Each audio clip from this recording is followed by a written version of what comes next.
I saw a Moto Guzzi V7 Classic at a motorcycle show back in December, and I've been wanting to try one ever since. Dave Richardson of Moto International in Seattle was kind enough to set me up on a date with one of these little sweethearts.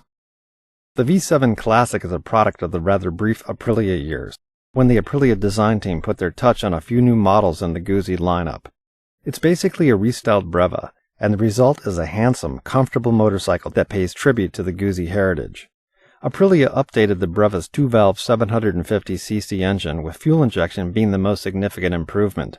But unlike some modern classics, this motor's lineage is directly connected to the iconic air-cooled V-twin that Guzzi's been producing for decades, and it's both reliable and endearing. The fuel tank is styled in the likeness of the original V7 Sport. It's been slimmed down a bit so as not to hide those beautiful transverse mount air-cooled cylinders and chrome rocker covers. The pearl white paint and tank graphics make the bike look classy. The long, mostly flat bent seat looks more like what you'd find on a contemporary Triumph Bonneville. The riding position is upright and comfortable, with an easy reach to the bars. The speedo and tach are a combination of analog and digital readouts, speed and RPM displayed in the traditional way, time and temperature displayed digitally. Thumbing the starter on the V7 Classic brings the motor to life and reveals one of the nicest stock exhaust notes I've heard in a long time. It kind of reminds me of a small block V8 motor that you'd find on a classic American car. I found the sound to be rather intoxicating. There's a little vibration at idle, enough to remind you that you're on a real motorcycle, and then it disappears as soon as you're underway.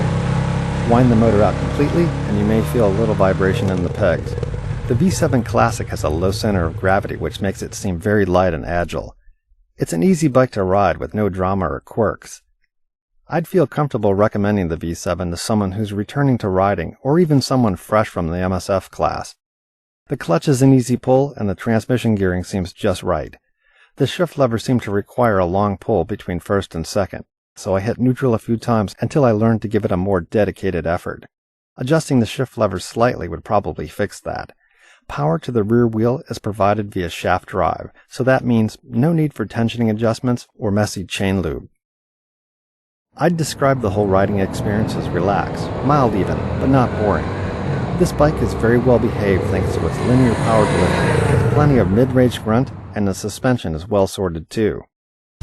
To sum things up, the V7 Classic is fun and easy to ride.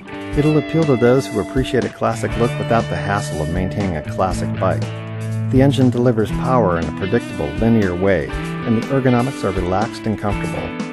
This Guzzi is about classic looks and a pleasant riding experience, and this formula seems to be appealing to a lot of riders because the V7 Classic is selling well, which just goes to show it doesn't have to be fast to be fun.